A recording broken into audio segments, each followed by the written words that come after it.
sudah mendapatkan nih indikasi geografis pada produk asli. Storytelling dari destinasi itu, produk-produknya itu apa saja storytellingnya.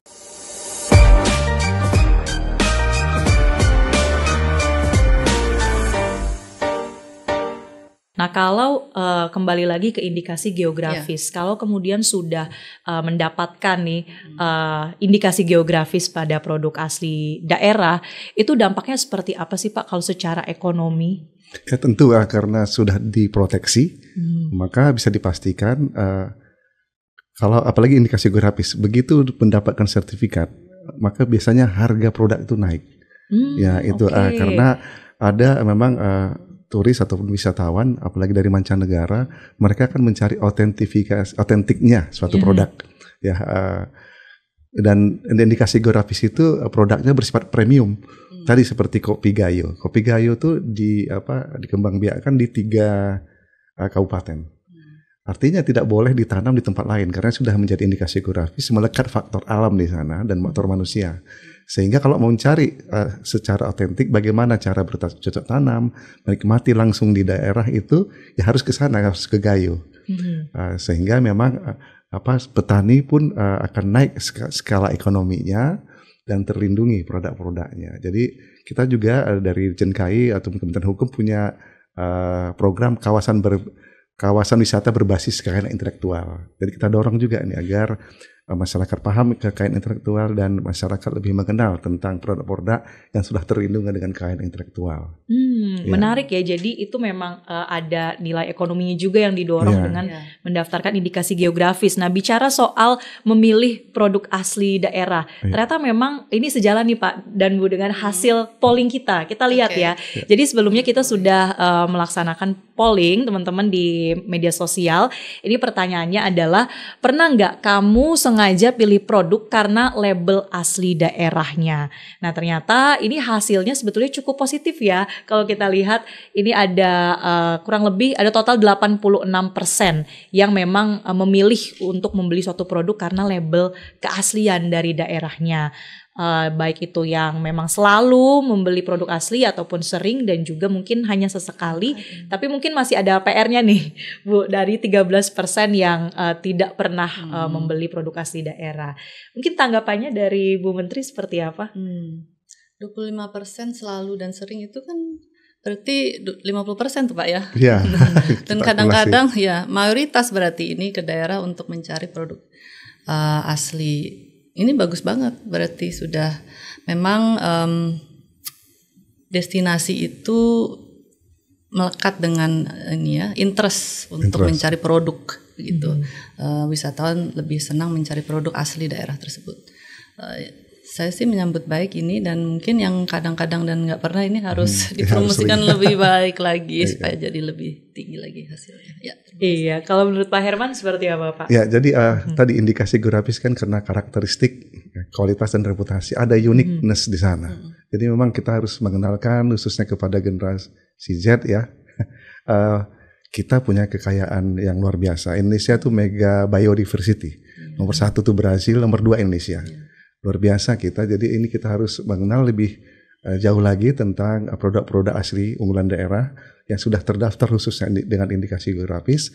Karena tadi kalau Indonesia mau memenangkan persaingan global, menurut saya kita harus fokus di indikasi geografis karena dia terbatas, limited, bukan mass production. Tadi kalau misalnya tenun Donggala, dia hanya ada di Donggala.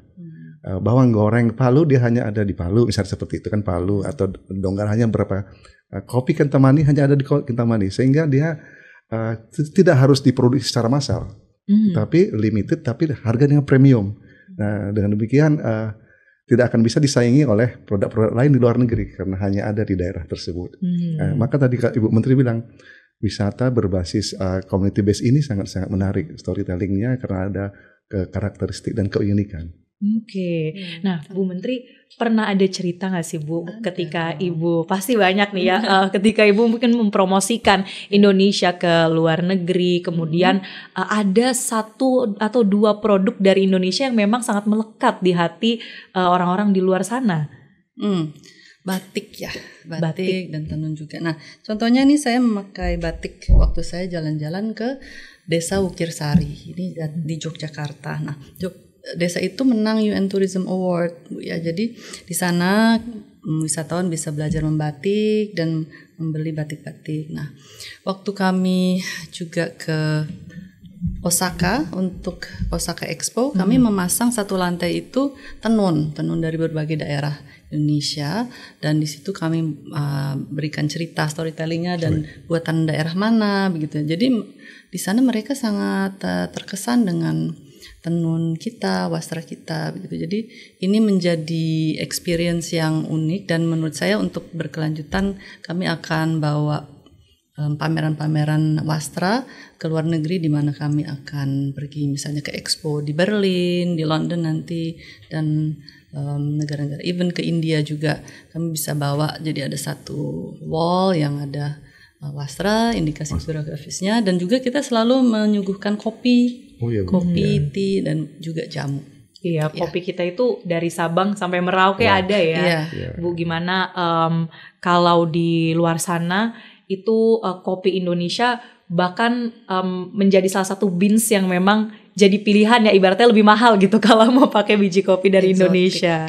Nah, lagi-lagi Pak, kalau berbicara soal indikasi geografis itu kan ada nilai budaya di baliknya, ada usaha dari para petani misalnya untuk produk-produk hortikulturanya, kemudian juga ada pengetahuan di baliknya, ada wisdom dari masyarakat setempat.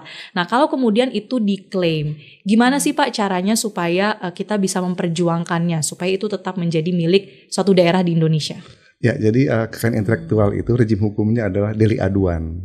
Ya, jadi ketika sudah didaftarkan atau dicatatkan di Direktorat Jenderal Kekayaan Intelektual, maka apabila ada yang meniru, mencontoh, membajak segala macam, maka si pemilik hak harus mengadukan. Jadi kepada pihak berwajib, bisa kepada Dirjen KI ataupun kepada aparat penegak hukum untuk diproses. Dan sanksinya juga cukup berat ya, karena pasal 101 Undang-Undang Nomor 20 Tahun 2016 itu 4 tahun penjara dan denda sampai 2 miliar bagi mereka yang meniru suatu produk, kemudian juga yang memperdagangkan produk yang ditiru itu 4 tahun penjara dan atau denda sampai 200 juta. Itu terkait dengan proteksinya. Ya. Namun itu berupa delik aduan. Ini penting masyarakat tahu tentang hal ini. Tapi menarik tadi yang mengenai ini, mengenai kopi, perlu kami sampaikan informasi bahwa paling banyak indikasi geografis Indonesia sekarang yang terdaftar itu adalah kopi, sekitar 60-an jenis kopi. 60 dari 200, sekitar 218 tadi ya. 218. Ya, wow, lumayan besar tuh Pak ya persentasenya. Ya. Kalau kemudian yang kerajinan itu batik dan tenun. Dan tenun yang paling menurut kami yang tercatat ya, yang sangat intens untuk mendaftarkan kekayaan indikasi geografisnya adalah Provinsi Nusa Tenggara Timur. Itu tiap kabupaten, tiap kabupaten sudah ada itu tenun yang bersertifikat indikasi geografis. Dan luar biasa ya, kita lihat misalnya tenun Sika itu harganya kan luar biasa Bu ya, ya kan dari bahan kapas gitu ya, benangnya itu, dan kualitasnya cukup baik. Iya, seperti tadi ya Bu, di NTT tenunnya ini cantik-cantik motifnya, dan ternyata memang setiap kabupaten tuh punya ciri khasnya ya. Apa sih Bu kesan dari mungkin masyarakat adat atau masyarakat, misalnya kalau kita ambil contoh NTT tadi, ketika mereka tahu bahwa produk mereka ini sangat dihargai loh di dunia. Ada ceritanya nggak Bu? Ceritanya, saya waktu itu waktu libur lebaran ke NTT di Pulau Sumba. Nah, saya pergi ke 2 desa, namanya Praijing dan Watu Karere. Di sana ibu-ibu itu sangat senang dengan wisatawan gitu ya, mengajarkan ceritanya bagaimana sih membuat, dan kami juga ada experience di sana bagaimana membuat warnanya, memintal kapas dan menenunnya gitu. Dan mereka sangat welcome untuk menceritakan prosesnya dan filosofinya gitu ya.